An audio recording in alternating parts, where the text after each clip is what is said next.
Let's talk quickly about what flowers you can eat. Some flowers are edible and others are toxic. Before we delve into the questions, I want to go over some of the misconceptions and some of the basics of edible flowers. First off, some flowers are edible and others are toxic, so it's important that you know the difference. And that can actually be a bit complicated. That's why I don't recommend going out foraging when you're first delving into edible flowers. There are some flowers that have lookalikes out there, so it will be very difficult for you if you're just delving into edible flowers to differentiate between the toxic and the edibles. And in fact, some flowers that are edible have toxic stems or toxic leaves, or the flowers are only edible in a certain form.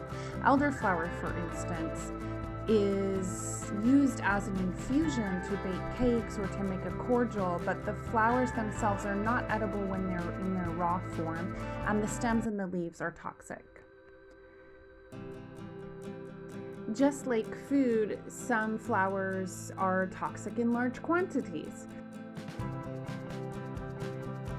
So it's good to be aware of all of this, and when you're first getting into edible flowers, it's nice to just go ahead and go with the flowers that are known to be edible and are very safe before you take any risks with foraging or going out and cutting flowers in the wild.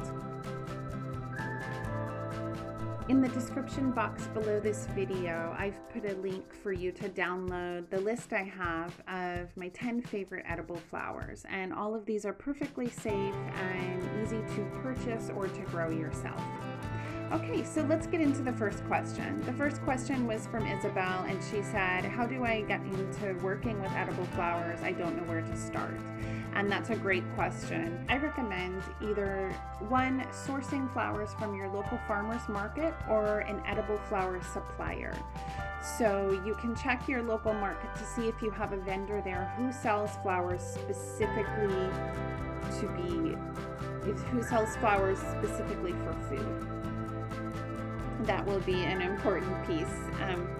The other really easy way to gain access to edible flowers is to grow your own organically at home. You always want to make sure that the flowers you're consuming are organic.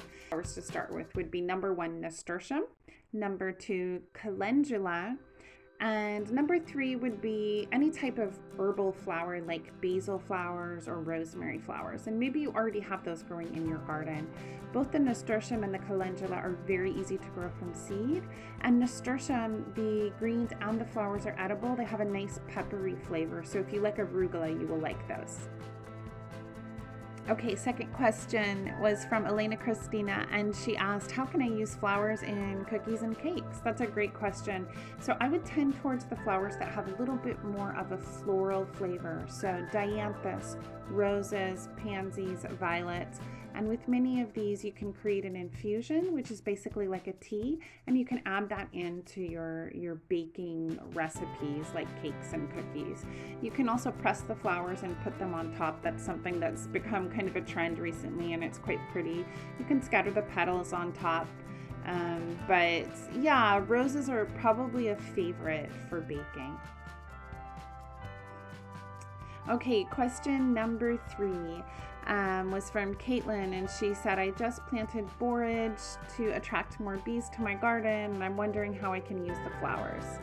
That's a great question. Borage is one of the easiest flowers to grow from seed and very easy to add into salads, sandwiches, lemonades, on top of soups. It's super easy, and the nice thing about it is that the leaves are also edible. I add them into smoothies all the time.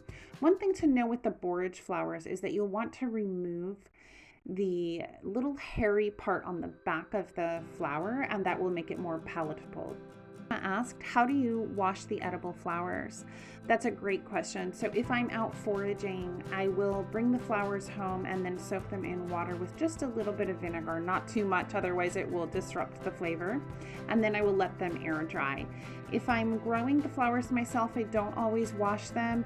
I let them sit on a towel and just make sure there are no critters. I kind of let them air dry and make sure there are no little bugs or anything like that, and I'll let them sit out for a little while before I start using them. The other thing that's important to keep in mind is just where you're sourcing the flowers from. So if you're purchasing edible flowers, go ahead and ask the supplier what they recommend or how the flowers have already been treated. So with foraging, you want to take a few more precautions. We won't delve too much into foraging now. As I said, if you're just getting into flowers, foraging is something you only want to do with a guide and with a very experienced guide. Let's talk a little bit about misconceptions. So if you go on Pinterest, you'll see a lot of cakes decorated with flowers like hydrangea and sweet peas. Both of those flowers are toxic, and I totally understand wanting to put them on cakes because they're so pretty. So a lot of people do that for weddings, and I myself decorated cakes with those flowers when I was a florist. That said, I would always put a layer of parchment paper in between the cake and the flower. In the last few years, I decided I would just use edible flowers on top of cakes. I'm just not willing to take the risk with that. I think when people see the flowers on the cake, they assume that they're edible. So be super careful. Always double check and know with 100% certainty the ID of a flower and if it is edible. You want to triple check your sources and cross-reference. Don't just take somebody's word for it. With those precautions in mind, edible flowers are such an amazing way to bring vibrancy and health into your daily meals, as well as color. Somebody asked on our Instagram Live if there's any nutritional content in flowers, which is a great question. I'm not a nutritionist, but there have been a few studies done, and they have found that edible flowers do contain vitamin A and vitamin C, but it will depend on the species. They're enjoy doing is adding flowers among the microgreens I pick from my garden, as well as regular sized greens, and adding these on top of rice bowls and into salads and on top of yogurt and smoothie bowls. And it's a great way to add vibrancy and health to everyday meals. If you are interested in delving into edible flowers, I have a list of my top 10 edible flowers that I love to cook with, and you can download that in the description box below. If you're interested in more flower arranging, simple gardening tips, and edible flower recipes, you can follow me on Instagram at FrolicBlog. And you can subscribe here on YouTube for more video tutorials for all that subject matter.